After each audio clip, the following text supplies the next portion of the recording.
Hi, everybody. It's Georgia Rose, and I'm in the soul space. My favorite place to be, especially on this beautiful Monday night with you guys. So I hope everybody had a great 4th of July weekend. The energy was really nice. No fireworks except the ones in the sky, so that was pretty good. Just want to take a moment to send beautiful, good vibrations out to Texas and anyone and their families affected by that horrific flooding that we had in the state. Really, really a sad time. We were talking about it at work this afternoon, and I have to say some of us were tearing up a little bit. That's such a tragedy. But let's just send our compassion there, and hopefully there is something that will come out of that tragedy that will bring some good somewhere in the world, even though it's hard to envision that now. So tonight we're going to talk a little more about Uranus moving into Gemini. Definitely forward momentum, guys. We'll talk about that. We also have a full moon coming up on Thursday. And I had an unboxing this weekend that was absolutely fabulous. What did I unbox? Well, I unboxed me. Yes, little old me. So I'm just going to share the show like you guys know. If you want to share the show, that would be great too. I'm just going to turn the show on my little monitor here so that I can see my comments. If you want to share the show, you think someone can benefit from what we talk about in the soul space, that would be great. If not, you want to keep me private, that's great too. Whatever floats your boat. So welcome everyone. Give you guys a few minutes to pile in. I know that's always takes a little time. So Uranus and Gemini, I didn't know what to expect because for me in my chart, we talk about astrology a lot on this show, but we're not just going to talk about astrology tonight. We're going to talk about everything. So if you're tuning in for the first time, don't worry if you're not really an astrology follower. So I didn't know what it was going to do in my chart because it stayed in the same house. It's in my 6th house, which is my, work life and all kinds of things like that. And so sometimes we don't, know how it's going to affect us. So I've been really thinking about this a lot and did not know what to expect. And I thought, I hope it doesn't shake things up. Because Uranus is the planet of awakenings and shocking things, and a lot of times that's not always a good thing. So it kind of made me a little nervous. And then all of a sudden, Sunday night, I had this amazing epiphany about the fact that I do this. And I also have what I know is what I call my earthbound life, where I'm a realtor and I'm really in the corporate world, kind of, sort of, and what we can call a corporate world these days, I'm not really sure. So all of a sudden, it was like the last 7 years with Uranus and Taurus, where I was cloudy and foggy and didn't really know exactly how to proceed with my own profession, both of them. This one, beautiful Zenkuda, is my spiritual place, and also my beautiful, rewarding life of real estate. Didn't know how to merge them and proceed. I kind of knew, but I couldn't really put my finger on it. It was almost like this thing that just was out of reach all the time. I just couldn't grab it. Which is unusual for me. Those of you who know me personally know I'm a builder. I like to build business. I'm entrepreneurial. I like to do that. I like to create something out of very little, which is a Taurus thing. We use our own resources. But for the last 7 years, I've just been missing the mark a little bit on some things. Taurus is an energy that is fixed and stubborn and steady. It's the bull. So I guess I've been trying to move the bull for 7 years, or maybe come out of the bull. I don't know, but we'll see how that works out. But all of a sudden, last night, as literally the planet Uranus went into Gemini, all of a sudden, my profession, my daily routine, and my work life was like someone just completely and totally reorganized it and refreshed it. And Gemini is an air sign, so we went from earth to air. And boy, did I feel a shift. I woke up last night. Actually, I was just falling asleep. It was like 10:30, 11 o'clock. And all of a sudden, I woke up and I started doing this big post on my real estate pages where I opened up and told everyone about this stuff, which I don't usually do. I usually keep everything really separate and really categorized, compartmentalized, right? I'm a pro at that. I used to have a partner who said to me, you sleep through anything like death, divorce, catastrophe. You just fall asleep and go to sleep at night. And I said, well, it's not that I lack a conscience. It's just that I put everything in a box and close the lid and then I'll open the box again tomorrow. Kind of like Scarlett O'Hara when she was in the garden in the movie, and she was when in Gone with the Wind, when she was in the garden and digging up a radish, and that was the only food she had, and it was during the Civil War, and she said, I will survive. I mustn't think about this today. I'll think about it tomorrow. And so that's compartmentalizing things. How many of us do that to get by and get through, right? So I would have told you a few years ago that compartmentalizing and that beautiful ability I had to put things in their respective boxes and live a well-ordered life was a superpower, a superhuman strength. And all of a sudden I realized that's what's been wrong the last 7 years. Damn, if I didn't figure it out sooner, it would have been so much better. But I'll take divine intervention as it comes and divine timing because it always knows so much more than I do. So last night I had this just awareness. And I was like, well, maybe you're feeling heavy or you're feeling disorganized because you are trying to put everything in a box. And you're trying to put like the round stuff in a square box and the square stuff in a round box. And Georgia, you're Sagittarius rising. You're not supposed to have boxes. Anyone who knows Sag risings, you know, or somebody with a very Sagittarian chart, which I have, 9th house Pluto here, we do not like restriction at all. At all. And so I was restricting myself all these years by putting things in their respective categories and boxes and where it goes on the shelf and line it up right and fix the labels facing forward. And it wasn't OCD. It was a self-defense mechanism to create order, not in an OCD way, just in a way that it helped me do more and actually enlarged and helped me embrace my potential in many ways. Like I always say, I have to have a well-ordered life because I do a lot and I'm very productive and I can't spend 20 minutes looking for my shoes in the morning. It just doesn't work. So it wasn't like the pendulum had swung too much into an OCD kind of thing. It was more like I was brought up with this conditioning that you act a certain way in this room and you act a certain way in that room, and never the two rooms shall ever meet.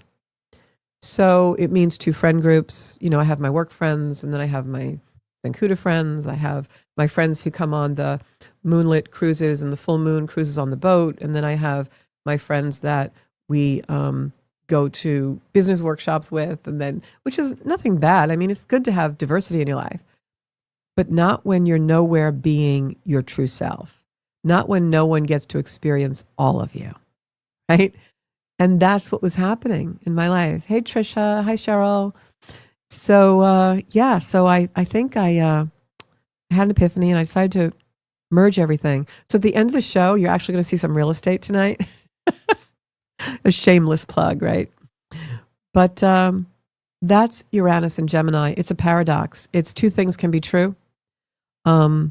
It's like I said on last week's show, it's, drinking a glass of water until you're thirsty again, right? Drinking too much water actually makes us thirsty. It's a paradox.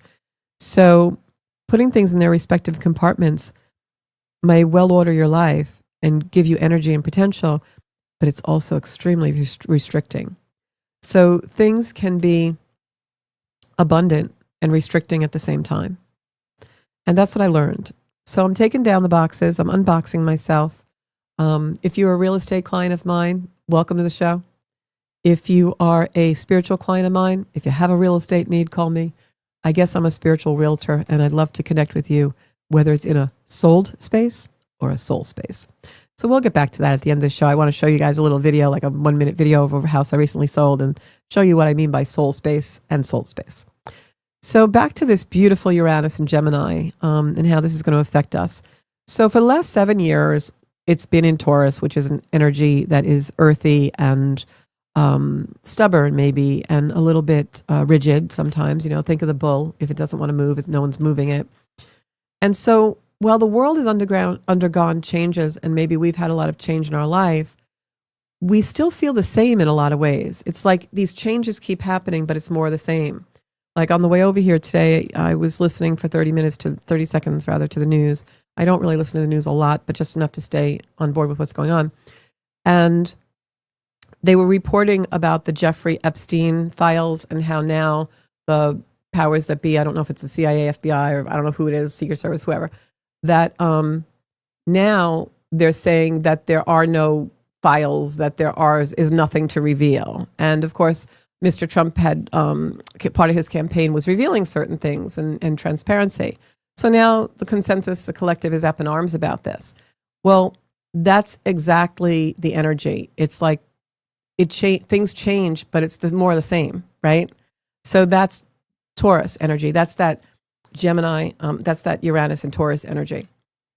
And that's what we've experienced over the last 7 years. So while maybe things changed in our life and things changed in the world, against the backdrop of a patriarchal society, of a society where, things are very stuck, really is the word I want to use. They don't measure up. And so that's why we don't feel this great change. So now the planet moves into Gemini. It's an air sign. It's refreshing. It's going to move quicker. Uranus is a planet that likes change. Taurus doesn't like change. So for the last 7 years, they were working against each other. Now Uranus and Gemini, Uranus is the planet of awakening, sudden shocking changes. Now in Gemini, it's going to move things. It's movement. It's breath of fresh air. It's things coming into our space and our consciousness that want to move forward. And it's driven by our curiosity. It's driven by the need for order, just like my compartmentalizing my life and putting things in their category in their respective boxes was born out of a need for order, because that's what humans like. Uranus and Gemini doesn't need the order so much. It likes the multiplicity. It likes the duality. It likes the paradoxes. But we will gain order in a Gemini energy by curiosity, by asking questions. The questions we ask, we're asking being motivated by our need for order. Think about it. Something happens. You go to a store and they don't have what you want. You start questioning. Well, can I find it online? Are you getting any in next week? Can I get into another store? Can you order it and send it to my house? Those questions are out of our need to make it right, make it orderful, make it happen. That's Gemini. That's Uranus and Gemini. Uranus and Gemini is independence. It is liberty. It is freedom. It craves excitement. Whereas in Taurus, it didn't. In Taurus, it was like the bull. It just wanted to stand there. So this is a good energy for us. Now, I know historically, like I said on last week's show, and you can play that back on Spotify or any of the places. You can even ask Amazon Alexa, hey, play the latest episode of The Soul Space with Georgia Rose. But Uranus and Gemini, like I was saying on the last show, is all about often a signifier of war, of great change. During the last time that Uranus was in Gemini, we had World War II and the Holocaust and a lot of things. But we also had a lot of innovation and invention. So you're going to see a lot of that. You're going to see a lot of innovation and invention in the spheres of communication. Uranus being air and fresh and new is also ruled by Mercury, which is the planet of communication. So ask yourself, what am I curious about? What ideas keep coming in and flashing through my brain? Very mental, very mercurial energy. This is brain momentum. It is brain speed. It's connection. It's networking in the highest form. If you're in a business where networking is extremely important for your business, now is the time to get yourself out there and network.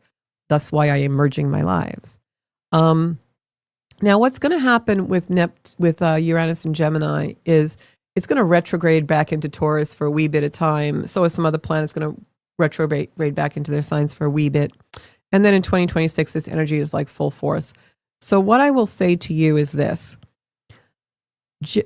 Uranus in Taurus was held against the backdrop of the past, right? The restriction, the conditioning, that doesn't look right compared to what we've always done. Uranus in Gemini is about the future. It's about developing our own sense of what is true and what is not, based on our own inner agency and our own inner power. So the question to ask yourself is, where do I want to be 1 year in the future?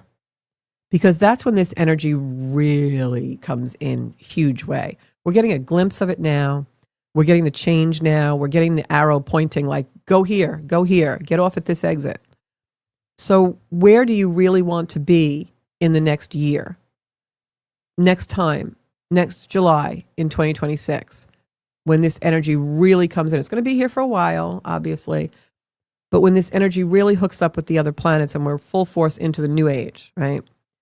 Where do you want to be? What do you want to be? Who do you want to be? Where do you want to live? What do you want to see in your life? What do you envision? And then ask yourself, what are the immediate steps I need to take to make that happen? What can I do that is not disruptive? Because Uranus loves disruption. But let's do this without disruption. Let's be gentle, right? Pray to our angels and our guides. What steps can we take to activate and breathe air and fire, because we've got some fire energy with Neptune and Saturn in Aries, and they're going to retrograde back to Pisces. So take advantage of this sweet spot. What can we breathe air and fire into to make sure that we are embodying and living and embracing the future we want to do? This is about moving it all forward and really doing it. I've been saying for the last couple of years, it's not time to move yet. It's not time to do it yet. It's time to ignite. It's time to really do it. I want to take a minute to talk about this energy in relationship to what I was just talking about with communication and innovation. Uranus and Gemini has brought us things like the hot air balloon, the telegraph, the internet. It's brought us microwaves and, radar. It's really big communication energy. Now we have AI. Friends of mine had a baby on Saturday or Sunday. I don't know. I lost track of the days this weekend. It was like one of those weird holidays. They had a baby. Beautiful little girl. Shout out to Lucy Lane. But I thought when she was born, wow, someone in this earth, and other people too, obviously, but I'm thinking little Lucy will never live in a world without artificial intelligence. And I thought, what is her learning going to look like? What is her classroom going to look like? Are we going to have teachers? Are we going to have avatars? Are we going to have homeschooling based on hitting a button? Like, what is the future of education for this child with AI? What is her consciousness and her mindset going to be like? Where will her curiosity take her? I know I have twin 14-year-old niece and nephew, and their curiosity brings them to TikTok. If they ask you a question and you tell them something that doesn't resonate, they immediately go to TikTok to prove it's right or wrong. So that's where we're at in the world. And I don't know, I think that's a paradox too, because AI can bring us freedom and liberty and excitement and can bring us more curiosity as we engage with it and ask questions. But it also can be very limiting by what it's programmed. Somebody programmed the AI. Did they know everything? Did they give it the right information? I don't know. How does that work? And as we sail through the next 7 years till 2033 with Uranus and Gemini, what is AI going to look like? Because we are just in a seeding moment of that. I mean, we're talking real like woo-woo out of space stuff. It's going to be awesome. So think about that. And with Saturn and Neptune conjuncting in the sky right now, Saturn is structure and Neptune is dissolving structure. It's going to be what's real and what's not.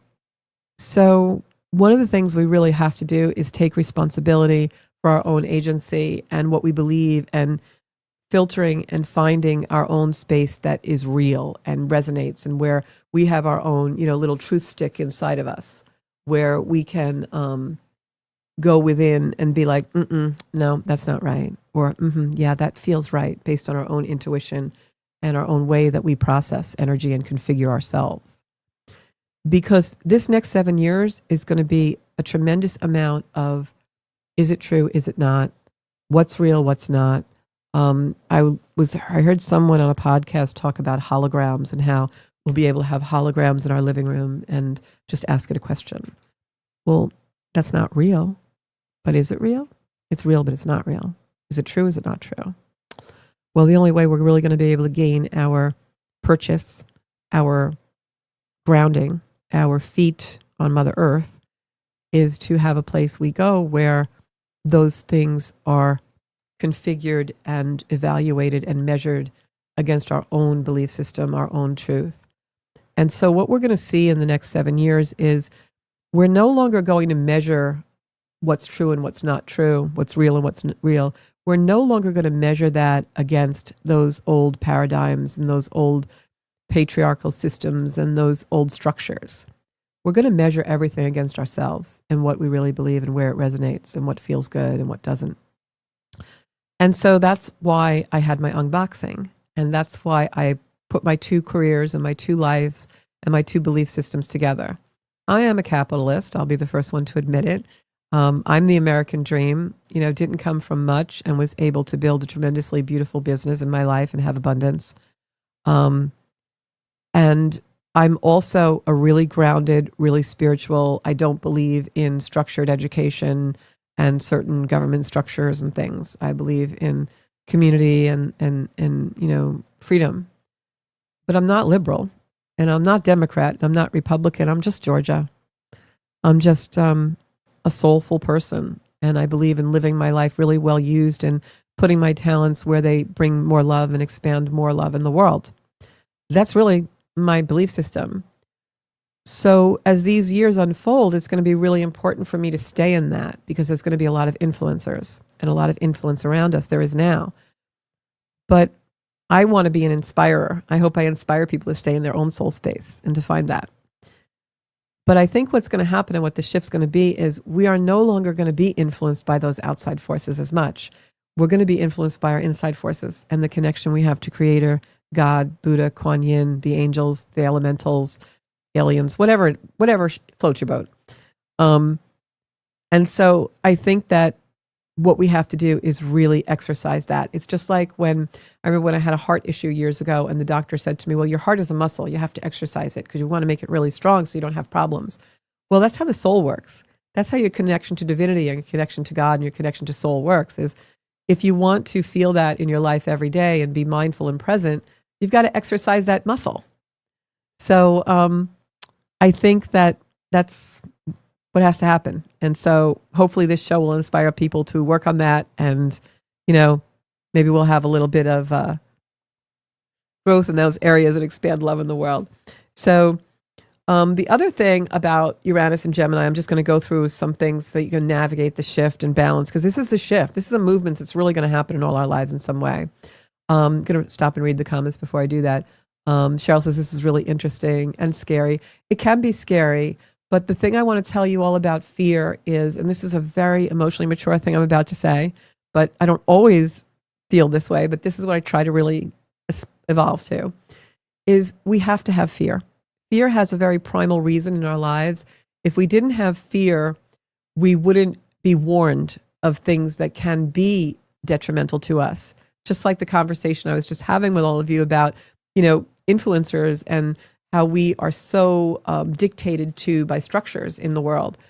That can be a dangerous thing, right? So if we don't fear that, then we would just go blindly into it. So fear has a purpose in our life. It's a warning system for us to then go into our own agency and our own intuition.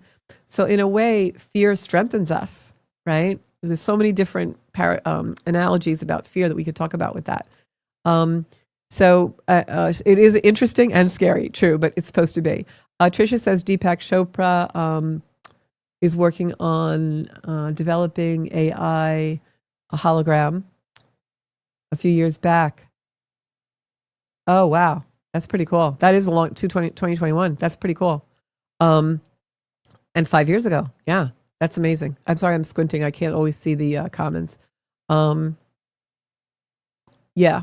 And so fear has its purpose.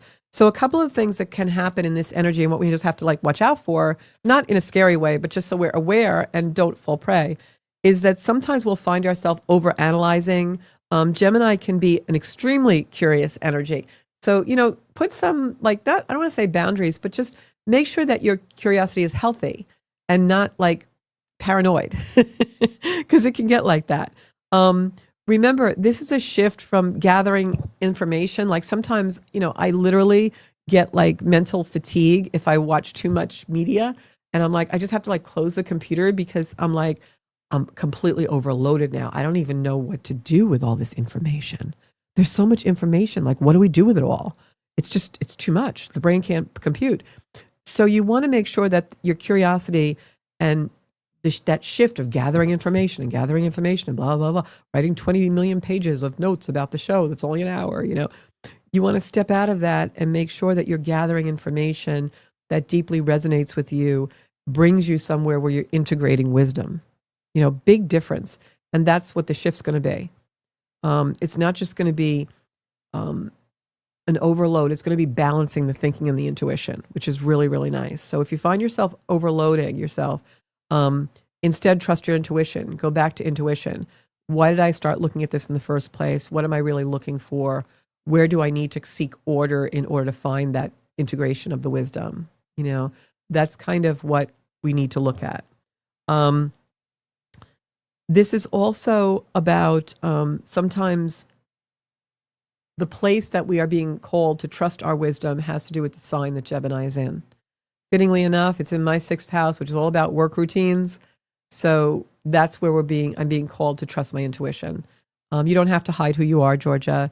You don't have to be fearful of judgment or criticism, because the people that will align with you and the people that love you understand that this is who you are. And aren't we all talking about diversity?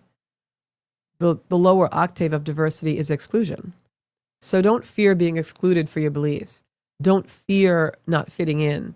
That's the structures we were brought up with and the structures that are out there that we have been molded by. Now is the time to realize I am this beautiful, miraculous creature that God created.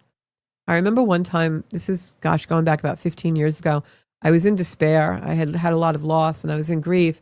And I went to see a friend of mine's wife because she was going to do some healing on me.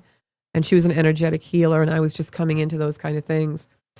And she sat me down and was talking to me about things. And I said to her, sometimes I just have these really dark thoughts and I just feel so terrible about things. And I don't know, some days I don't know how I'm going to get through the day. And I revealed to her at the time that, I did have fleeting thoughts about ending things because I was in very, very deep grief. And she said to me, if you were in a museum of art and you saw a Van Gogh on the wall or a Matisse or a Rembrandt on the wall, would you take a hammer and destroy it? And I said, no, never. And she said, well, then why are you trying to destroy the masterpiece that you are? And in that moment, everything in my life shifted. So that's a Uranian moment. It's the awakening that comes. And of course, my life shifted, but the process of knowing what to do with it after that and starting completely fresh from a place where everything just fell to the floor, that's the Uranus transit. You don't understand it until you're through it. So Sarah has Gemini in the 2nd house and no planets there. If you have no planets in a house, it doesn't mean that house is weak or not really super important in the chart. The 2nd house is really what we're talking about, actually. The 2nd house is traditionally in our charts where we seek self-preservation. It's the complexes that we sometimes run to self-protect. It's also the house of our resources. It can be the house of how we make our money, and how we gain material possession. It can also be the house where we confuse restriction with security. Again, that paradox, right? That Gemini paradox of this is good for me, but it's restricting me. Oh, I'll die without this, but it's really not good for me, So in the 2nd house, in the next 7 years, you may go through things where you've got an issue in your life where something that you felt was your security, a relationship, a job, a structure, a home, something. You're holding on to this thinking, I need this no matter what. This transit will show you and probably dissolve it or take it away, maybe briefly or maybe for permanently, to show you how much it was restricting you. I'll give you an example. When Uranus was transiting an area of my chart in the 2nd house, I decided to completely give up my real estate brokerage firm. I was making money. I had agents. It was great. I had a great location. I had 2 offices that I merged into one big one. I was doing great, but I basically just didn't want to be in the fishbowl anymore. And I was terrified to let it go because I really thought that's who I was, what I had to be. My name was on this big sign and all over town signs, and this is who I was. And it was terrifying for me, but I knew I was going to devote more time to my spiritual career. And so I dissolved the whole thing, literally dissolved, like sold furniture, sold everything, merged it into another company. And as I was doing this, terrified for my life, but knew I had to do it. Knew this was my security, but I was leaping off the cliff. And as soon as I started to do that and physically answer that call to the universe and started dissolving the office and let the administrator go and did all these things and put it all in a nice, neat little bow, the day that I put my final key in the door and locked it up and the place was empty and I had merged into another company with some of my agents. That day, like clockwork, my whole life opened up. Opportunities started coming in. I had all this abundance. I had time on my hands. I took a sabbatical that summer. That was the summer I backpacked all over the island, and I did trail walking, and I did all these things, and I found God and spirit and whatever, even more so that I had him already. And I realized, wow, what I thought was my security was my restriction. That's a second house Uranus transit. So whatever is in your life that you're holding on to, like I always joke around, but I say everything in my life that I ever let go of has claw marks on it, because I don't let go easy. But that's kind of how it was. So yeah.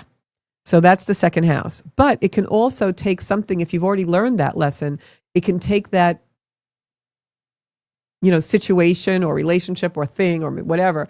It can take that and enhance it even more and bring it to the next level. But I have a feeling, knowing you as I do, Sarah Stack Johnson, that you already know what I'm talking about and you know what has to be done. But don't let fear overrun you, because like I said on the last week's show, Uranus wants to drive your car. Give it the wheel. The more we keep trying to wrench the wheel away from Uranus, it's painful, it's hard. Don't resist him. Uranus really wants to bring you someplace beautiful. So Tricia says, do you have time to do a brief walkthrough of the houses? I can do that. This I know is in, I think, your 7th house. Gemini is, mine is 12th house, which I know is the subconscious. Yeah. So I'll go through. So if it's first house, if Uranus is transiting your first house, this is going to be all about your personality, the way you look. I know when Uranus was in my first house, I started working out like crazy and went to yoga every day and started wearing different clothes, got a tattoo, which I won't tell you about. And it's very personal. And my victory tattoo. Maybe someday I'll tell you about it. So, and became literally a different person. Like I was always wearing, I was the BMW sedan driving the car, my blonde bob, and very expensive shoes and suits, and that's who I was, this business persona. And I remember I had a moment once when Uranus was transiting my first house, and I realized what the hell was happening. I was a totally different person. I was actually, this is a funny story, I was actually on the Long Island Expressway in a pair of very low-cut jeans and a rock and roll tank top, and my long blonde hair at that time was flying behind my helmet, and I was in the back of this guy's Harley, and a black BMW with a businesswoman with a blonde bob pulled up next to us, and we were doing like 70 miles an hour on the expressway, and I was behind this really cute dude hugging his waist on a Harley. And I looked over and I saw this woman, and I was like, oh my God, that was me. And it was the weirdest shit because, sorry, excuse my language, because I was like, wow, I saw myself on the Long Island Expressway today. I swear to God. I wrote a blog about it. I'll have to find it. But yeah, that's Uranus going through the first. You're going to be totally changed. Uranus in the second, we just went through with Sarah. Uranus in the third is all about communication, siblings. Uranus in the third house, my friend Dee, I believe, is having this transit right now. She's my beautiful friend from South Africa. I had her on the show. She had me on her show. That is all about siblings. It's about communication. It's about learning a different way to communicate, maybe in the family way. It's about, third house is all about, it could also be like siblings, neighbors, short trips, your short-term life. Like if you commute to work every day, that's going to change. Uranus will shake those things up, but very much about siblings. And also it can be cousins, things like that. Your familial communications will definitely take on some kind of a newness. Fourth house is all home and family and ancestral. Fourth house is your home within. When you're having Uranus transit in the fourth house, the moon cycles will definitely affect you quite a bit. So watch with the full moons and things, which I have to talk about in a minute because we have a full moon in Capricorn coming in Thursday. So the fourth house will probably make changes in your life, remove things that prevent you from feeling your own home within and your inner landscape. Your your fifth house, is all about children. Sex for fun, children, fertility. If you're having your Uranus transit to your fifth house, and you don't want to have a baby, be really careful because a lot of people get pregnant with Uranus over your fifth house. or you'll have a loss of a pregnancy. Don't want to put that out there for anyone.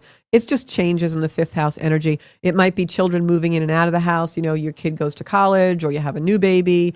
It could be something like that. A fifth house Uranus transit might bring in a lot of lovers. You're enjoying your sex life. You're getting in touch with your sexuality. It may be a change of gender, or a change of how you identify with gender or sexuality.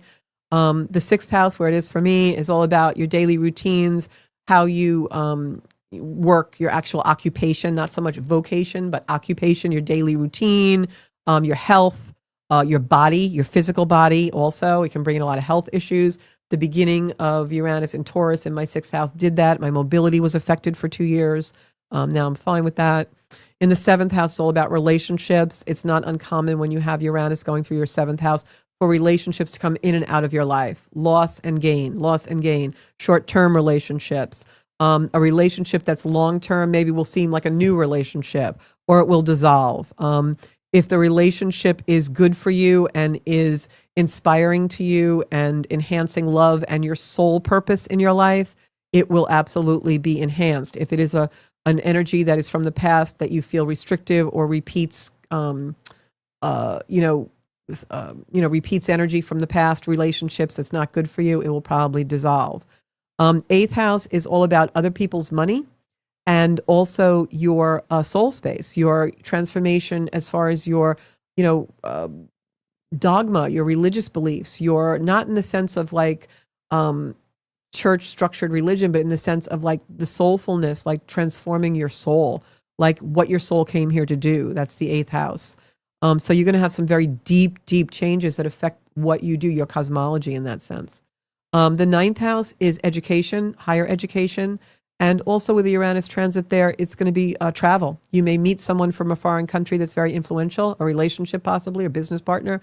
You may go to a foreign country and have a really important experience. It is about all things Sagittarian, the higher mind. It is about painting with a really big brush, seeing the really big picture, the future. The 10th house is your conditioning will change. You are going to break free from your ancestral karma. You're going to break free from the conditioning that your family put on you, the right and the wrongs, the restrictions, the you shouldas, you wouldas, you couldas. Your persona as it appears in the external world, the outside world, who you are, like your personality, out there, how you are seen, like typically speaking, if you are a political person or a leader of a country or something, when you have a Uranus going over the 10th house, that will change the way people see you out in the world changes, what they believe you are and what they think of you. That could be a good thing or a bad thing, right? I am a 10th house sun. So that is why for me, it's time to shine my light and let people see the real me, right? So the 11th house is all about groups of people and your hopes and dreams and wishes. This is a time when Uranus will let things fall away and change things and bring you into awarenesses so that you can join new groups, be accepted by groups, and really get in touch with your individualism. It is about how you are in groups and what groups can really enhance your life and what groups have been restricting you.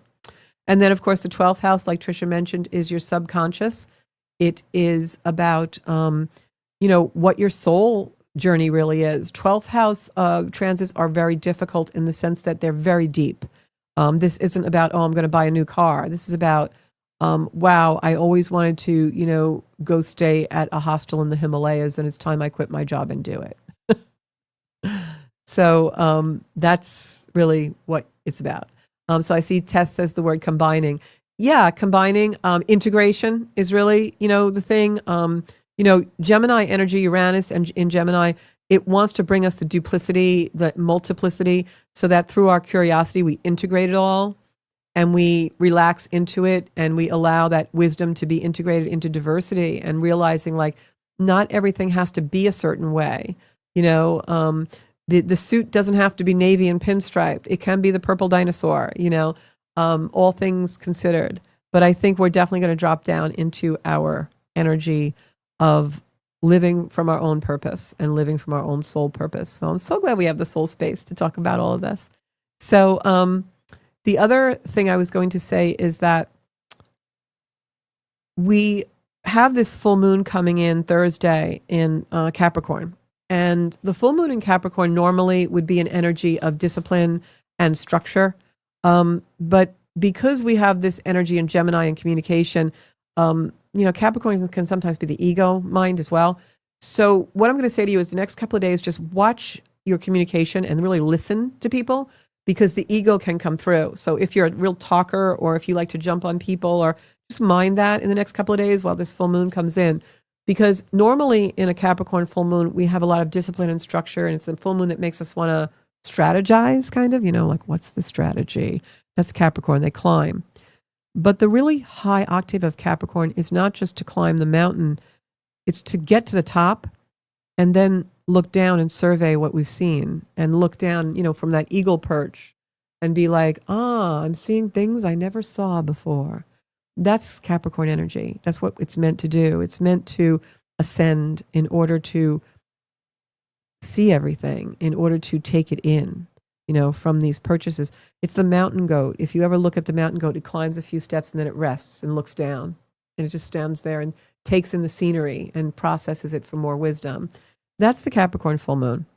So with all the energy we also have in Cancer, we've got the sun in Cancer and we've got Jupiter in Cancer, expanding that Cancer energy, which is our heart, and it's a touchy-feely. It's ruled by the moon.